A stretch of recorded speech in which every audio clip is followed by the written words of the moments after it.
Bueno, buenos días. En primer lugar, gracias por la invitación. Me presento, yo soy Nicolás Núñez, soy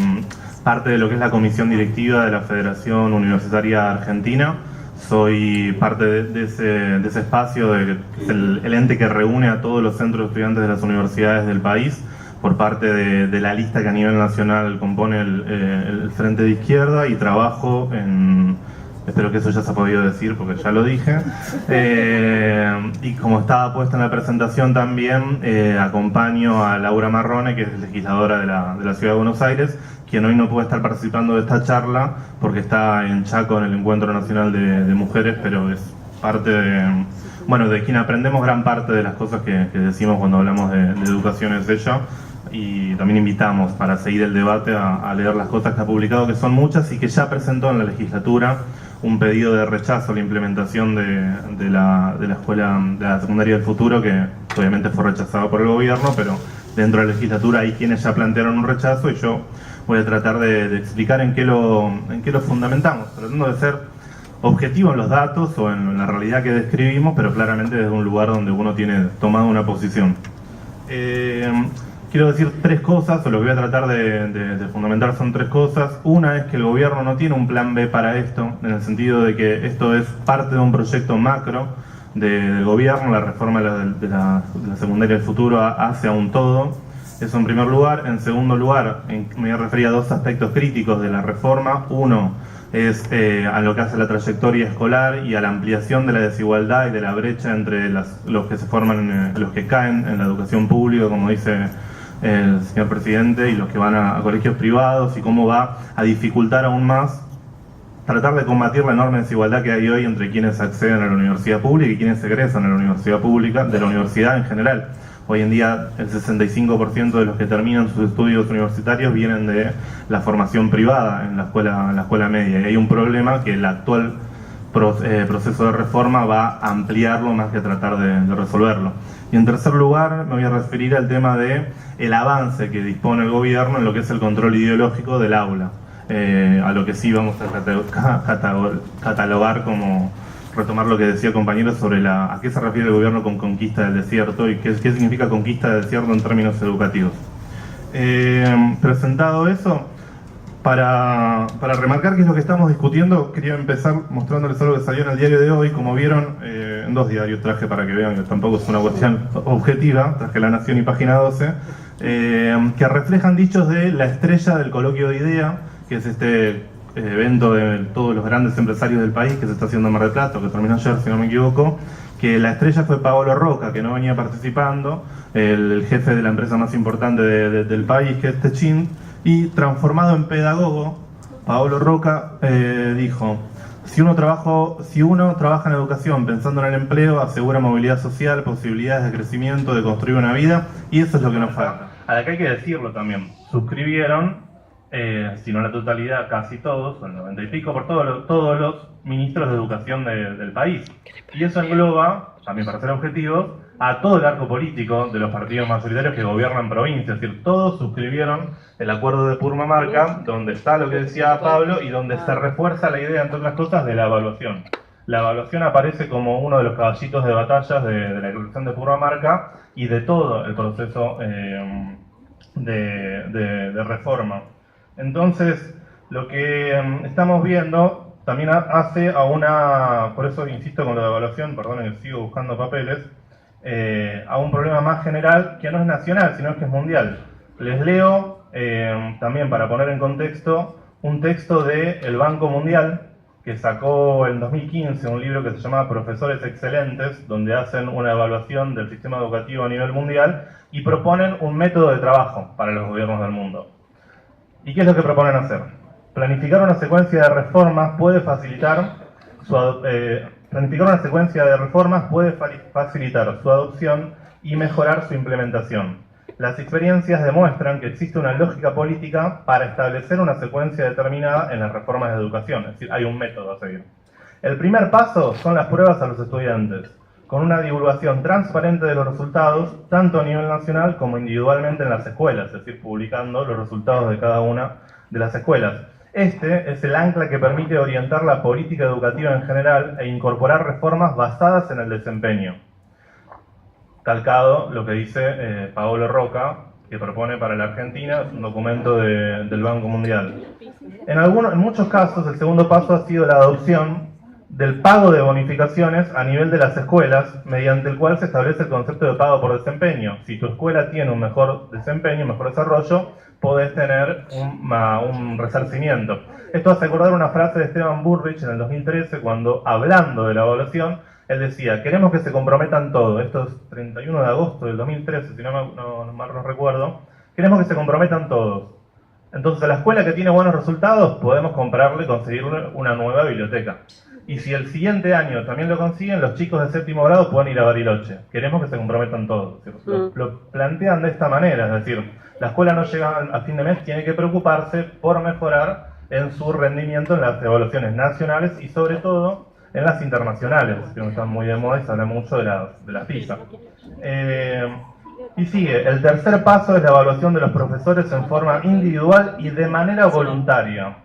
con el atractivo de recompensas financieras para los profesores que asuman el riesgo de ser evaluados y demuestren un buen desempeño. Y reivindica la experiencia de Chile, en donde se avanzó con todo esto. El otro lugar donde se avanzó con todo esto es México, que hubo una gran rebelión de los docentes contra esto, porque en 2016 hubo el despido de 3.600 docentes por supuestos malos desempeños en las evaluaciones. Es decir, ya cuando vos dependes de tu rendimiento, no del concurso, no de la trayectoria docente, no del plan de trabajo de la escuela, sino de tu rendimiento evaluado por pruebas estandarizadas, vas a ser alguien que te pueden despedir a fin de mes, a fin de año, si no cumpliste con los requisitos que te piden. Entonces, evaluación docente, incorporación voluntaria al sistema de evaluación, todo eso está descrito, ya me hice un lío de papeles, en lo que es el marco de la escuela secundaria del futuro, que es el proyecto de ley del plan maestro que presentó a principio de año el gobierno. Todo esto está colgado en internet por ahora. El proyecto de ley del plan maestro establece un diagnóstico muy abuelo de pájaro y muchas veces citando fuentes interesadas que nunca dice quién, sectores referentes del sector productivo, nunca dice quiénes, todo el tiempo cita. ¿Vieron cuando los diarios dicen fuentes cercanas a? Bueno, fuentes cercanas al sistema productivo dijeron que la escuela no sirve. Ese es el resumen de la escuela secundaria del plan maestro, y ahí hacen una propuesta, establecen metas, que es tipo el articulado de lo que pareció una ley, son las metas que quieren cumplir, y ahí está metido todo lo que estamos discutiendo para todos los niveles. Aparece esto de que tienen la preocupación por el nivel inicial y ponen grandilocuentes metas que después no se condicen con la inversión de infraestructura y demás que hacen. Plantean la evaluación, plantean algo que es un cambio respecto de las evaluaciones previas de los gobiernos, que es que dejan de ser censales, es decir, anónimas, de una gran muestra, para pasar a ser nominales. Esto está planteado en un capítulo que habla de información transparente sobre el sistema educativo. Plantea que hay que ir a una evaluación individual de los estudiantes que tengan un prontuario a lo largo de su historia académica, que eso figure en un gran sistema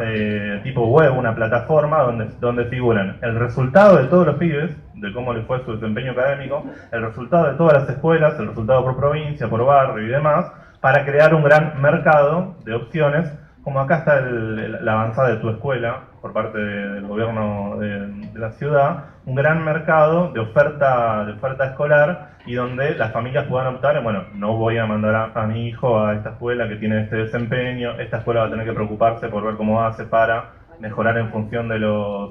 las evaluaciones externas y demás. Todo esto está en el plan maestro. Y la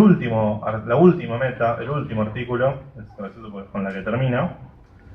el punto 53 dice: lograr que para el año 2026 que el 100% de los estudiantes de las escuelas de nivel secundario tengan la posibilidad de realizar prácticas profesionalizantes. Cuando dice tengan la posibilidad, es que no pueden poner que sea obligatoria, porque trae todo un problema legal. Esto ya fue dicho por la intervención que se hizo en los amparos que se presentaron.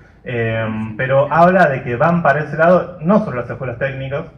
sino que el conjunto de las escuelas secundarias van a que sí o sí tengan que tener el tipo de prácticas profesionalizantes, que fue uno de los ejes de la crítica de los estudiantes secundarios a todo esto. Entonces, ¿qué es lo que estoy tratando de graficar? Por un lado, que esto no es un problema de Acuña ni de Larreta, sino que es un plan del gobierno nacional. Hace una reforma estructural, hace a que lo que dijo antes de este párrafo que yo leí Paolo Roca, así, antes de pedir la reforma educativa, de pedir la reforma laboral, son dos cosas que van de la mano. La flexibilización laboral es parte de este plan integral. Y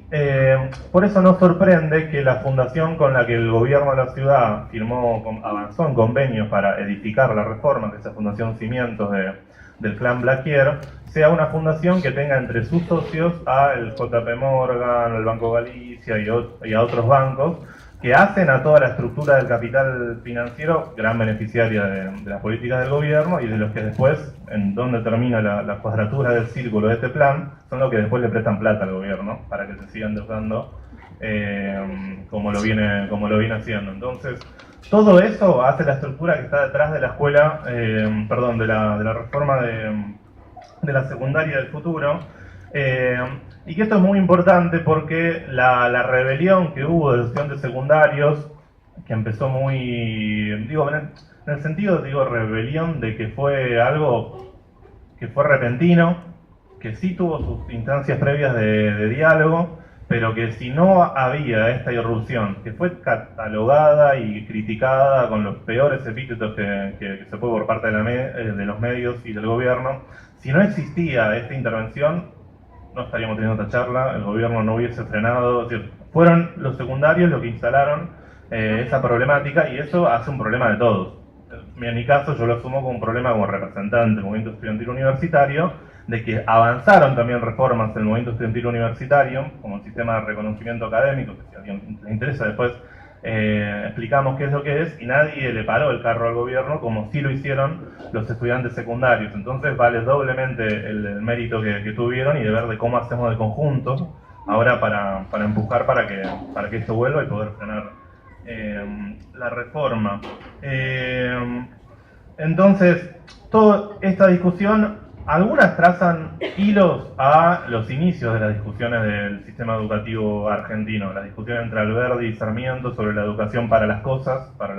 de que proponía Alberdi, de lo técnico, el trabajo en concreto, la industria, y la educación popular, formadora de ciudadanía y demás, que proponía Sarmiento, con los distintos intereses que había detrás de ello, no para hacer una clase de historia acá, pero siempre el sistema educativo el resultante fue un cruce de intenciones, de voluntades, de choques políticos, un paralelogramo de fuerzas, de los que venimos de la izquierda y nos gustan las citas cruzadas del marxismo, paralelogramos de fuerzas donde se cruzan las voluntades de muchos actores, intereses de clases en juegos. Y sea como fuera que pasó, en la Argentina se fundó un sistema educativo con la ley 1420 y todo lo que nosotros conocemos del contenido universal. Para eso, el guardapolvo blanco, el que todo el mundo vaya a la escuela, todo el mundo, con todas las salvedades que hay que hacer a las cuestiones que hacen al patriarcado y problemas del acceso de las mujeres en su principio a la propia educación y todo ese tipo de cosas, pero el acceso universal a la formación de ciudadanía, al pensamiento por parte de los ciudadanos, fue uno de los valores del sistema educativo desde su fundación. Y es algo que nosotros seguimos reivindicando, y que no vamos a hacer tampoco un derrotero de cómo transcurrió el siglo XX, pero pegando un salto bruto y obviando otros capítulos, hay que decir que este ideario terminó de explotar y de expresarse institucionalmente, si se quiere, cuando se logró que caiga la dictadura militar y todas las transformaciones democratizantes que hubo en el sistema educativo posterior, donde se logró el ingreso irrestricto, en general, a la mayor parte del sistema de educación superior y a los colegios secundarios, que antes no tenían sus propios exámenes de ingresos, y tenían esta cuestión de la trayectoria bifurcada entre los que estaban para ir a una escuela técnica y formarse para algún tipo de trabajo, y los que estaban para una cuestión más de bachiller, donde sí tenían unos contenido más general para ir a la universidad. Hoy en día, cualquier pibe, vaya al colegio que vaya, puede ir a la Universidad de Buenos Aires o a la universidad que se quiera. Lo que creemos que se está poniendo en discusión es eso, el aspecto profundamente democrático que tiene el sistema educativo argentino, y tratar de ir a cercenar por la vía de direccionar, guionar y tratar de amputar la trayectoria de los chicos, la posibilidad de que a algunos ya mandarlos directamente a que lo suyo es ir a freír cosas a McDonald's, y a otros sí que puedan ir a acceder a estudios superiores. No es algo que lo decimos nosotros porque estamos exagerando, lo dicen ellos. Digo que hay que formar para algunos, para el trabajo, algunos para la incertidumbre, de disfrutar la incertidumbre, de que no sepan si van a empezar trabajo o no, y que entonces que sean buenos paseando perros o poniendo cervecerías, todas cosas que las dicen ellos. Cuando nosotros las enumeramos parecen ridículas, pero las dicen ellos una tras otra. Entonces tratar de hacer esta bifurcación de trayectorias es uno de los objetivos que plantea. En lo que se para, obviamente, es en estos resultados que hay de las evaluaciones que se fueron haciendo, que no me voy a detener, pero que creo que es valioso el intento de los gremios que se plantaron contra las evaluaciones que hubo a los docentes, porque ahora está planteado que haya nuevas. El gobierno de la ciudad habla de los resultados de las evaluaciones que hay en la capital, pero en la capital solo el 37% de establecimientos terminó haciendo esa evaluación por la resistencia que hubo entre estudiantes y docentes, con lo cual son datos inventados los que usan para justificar la reforma, pero incluso tomando las pruebas PISA, que son el caballito de batalla, las pruebas PISA, que son es algo que creó la organización de la OCDE hace rato, a través de una empresa, se contrata a una empresa para que lo desarrolle, que es Pearson. Las propias pruebas PISA establecen y definen, hacen una salvedad, es decir, que los resultados que se obtienen de la evaluación, la mayor variable que tienen, el mayor fundamento que tienen, son cuestiones exógenas, es decir, exteriores a lo propio que pasa en el aula, que son el nivel cultural de la familia, la estabilidad laboral de los padres o los tutores y la dignidad del hábitat y la vivienda de los chicos. Entonces, agarrar el resultado, como hace Paolo Roca, del 60% de los chicos no tienen, ¿qué es lo que hace Bullrich? ¿Qué es lo que hace Acuña? Sin tener en cuenta que cuando se compara la Argentina de hoy, su nivel educativo, con los 60, donde había un 3 o un 4% de pobreza, y ahora hay un 30% de pobreza, el 47% de los chicos son pobres, hacer el recorte de la evaluación es una aberración, y es hacerle pagar a los estudiantes y a los maestros los platos rotos de políticas de destrucción de la economía y de la sociedad argentina, que son las que justifican en todo caso un resultado. Pues tampoco vamos a hacer un embellecimiento y decir que hoy en día todo está bien y que el funcionamiento de la escuela es bueno y que de la universidad, no es para hacer un embellecimiento de lo que hay, sino para plantear que a los problemas que hay hoy, la solución que se le da los va a empeorar. Entonces, si no se parte de esa definición del contexto social en el que se discute la reforma, lo que vamos a hacer es profundizar los problemas. Entonces, esto de las pruebas PISA y lo exógeno hacen a que se ratifique cuestiones, no vamos a entrar en cuestiones de sociología de la educación o demás, pero hay cuestiones estructurales que hacen al hábito, a las prácticas, como se lo quiera llamar, de los pibes, cómo se crían, en qué ambiente lo hacen, en qué contexto van y vuelven del colegio, todo un montón de cuestiones estructurales que hacen a las cosas que tenemos que discutir para pensar el sistema educativo. Es decir, pensar que la escuela, en todos sus niveles, puede mejorar y tener mejores rendimientos reales sobre la base de que se va a destruir el empleo de la clase trabajadora argentina por vía de la reforma laboral, no va a pasar, no va a pasar. Y es verdad, en la reforma, el plan maestro, toma algo que dice el Ministerio de Economía de Estados Unidos, que plantea que hacia el 2030 el 60% de los trabajos que hoy existen no van a existir. Entonces, por eso, si lo leen a Bullrich, cada tanto dice, los jóvenes de hoy, a lo largo de su vida, van a tener 6 o 7 trabajos, la mitad de esos trabajos todavía no existen. Esa es la justificación, ¿no?, para lo de las pasantías, porque se va a la destrucción del trabajo que existe hoy en día, van a aparecer nuevos o no va a haber nada. Entonces hay que formar para eso. Entonces, hay que discutir si como país, al margen de como integrantes de un sistema educativo, nos resignamos a que ese sea el futuro, es decir, sin generación genuina de empleo, con una economía que dependa únicamente de los ingresos que genera el campo o el capital financiero. Es decir, si nos resignamos a que ese sea el modelo de país que queremos, bueno, la secundaria del futuro puede tener coherencia con ese modelo de país, porque es para lo que gobiernan. Ahora, si queremos otro modelo de país, donde se genere empleo genuino, donde se ataquen estos niveles de pobreza, donde haya reformas estructurales de la economía, esta secundaria es la que no queremos. Entonces hay un cruce de las expectativas que tenemos sobre el sistema educativo y su realidad actual. Todos queremos que el sistema educativo iguale, hoy en día no lo hace. Todos queremos que el sistema educativo público tenga una formación en contenidos críticos. Hoy en día cuesta que lo haga. Y las reformas que hay en la sociedad sociales hacen que se dificulten más esos objetivos. Entonces estamos en un cruce de eso de que todo lo que nosotros queremos que haga la educación pública y lo que hoy en día está haciendo, que hay que poner en discusión y no se puede escindir de qué modelo de país queremos, porque no se puede discutir en abstracto la secundaria, sino. Dicho esto y para no alargar,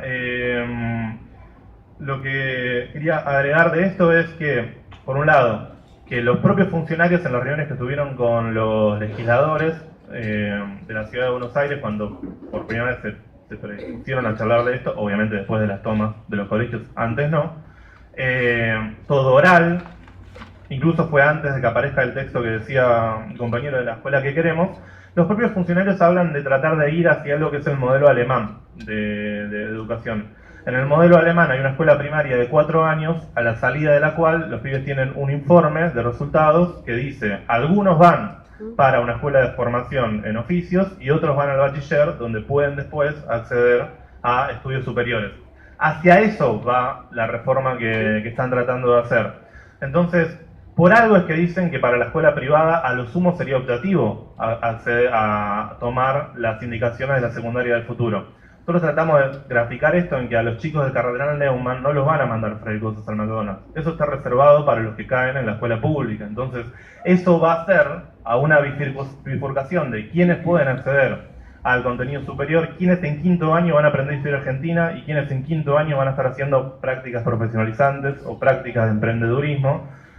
Y eso va a ser muy difícil que se apruebe después Sociedad y Estado, Introducción al Pensamiento Científico y el resto de las materias que hacen, tomando el caso de la UBA, el CBC para ingresar a la universidad. Entonces, este es uno de los grandes problemas que tiene, y no me voy a centrar en lo del quinto año, pero hace a esa discusión y hace esta cosa perversa de discutir la universidad y el secundario solo en función de los resultados. Es perverso porque solo plantear que la universidad hay que evaluarla en función del nivel de graduación que tiene, hace a las teorías del capital humano y demás que cita todo el tiempo Bullrich, y en función de los intereses del mercado y con arreglo a fines, la educación, fines evaluados por otro, pero también porque desconoce que para una persona, para un estudiante o una estudiante, acceder a la universidad, por un lado, o ahora estamos discutiendo otra cosa, que es acceder en que quinto año siga teniendo historia, pueda tener sociología o alguna de esas materias, se reciba o no se reciba después, termine teniendo en un título, le cambia la vida. Es decir, aprender la historia argentina de principio a fin, evaluar un cuestionamiento crítico sobre eso, entender el funcionamiento de la sociedad, a una persona le cambia la vida, se reciba después o no lo tenga. ¿Qué quieren hacer? Que la gente deje de pensar, que no se preocupe por estas cosas. Entonces es todo instrumental al servicio de un plan de gobierno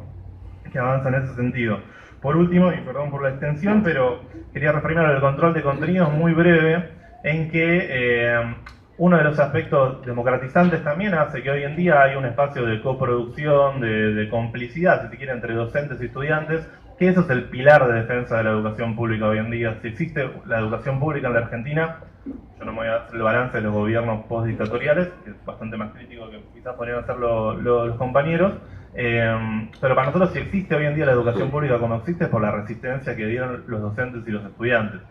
Y para nosotros la conquista del desierto, de la que habla Bullrich en términos de educación, que él dice es una conquista del desierto pero sin armas. ¿A qué se refiere? La ideología, como saben, no se hereda genéticamente, no hay un parte del ADN que dice abuelo, bisabuelo, tal, pero la trascendencia del apellido de Bullrich es importante, ¿no? Entonces, que en el patio Bullrich fuera el lugar donde se remataban las tierras que se conquistaban con la conquista del desierto, de vuelta entre comillas, y que hoy en día él vaya a esa metáfora, no es una cosa menor. Entonces, si la conquista del desierto fue con armas por las tierras de los pueblos originarios, la conquista del desierto de ahora va hacia conquistar el aula, arrebatársela a los estudiantes y a los docentes, entregárselas a las fundaciones que crean los contenidos, los games, las plataformas virtuales, entregarle el aula al capital financiero, a la UIA, a Paolo Roca, entregarle el aula a ellos y sacárselo a los estudiantes. Esa es la conquista del desierto y eso es el centro de lo que para nosotros es la escuela secundaria del futuro. En concreto, control ideológico es que no va a haber ninguna plataforma, ningún contenido virtual, ningún game creado por la Fundación Cimientos que le permita al docente en un aula explicar y preguntar, o plantear que es importante preguntarse, entre otras cosas, ¿dónde está Santiago Maldonado? Que es la pregunta que todos nos hacemos en la Argentina y que necesita una respuesta, y que el modelo educativo que quieren hace que en las escuelas no se discuta eso. Gracias.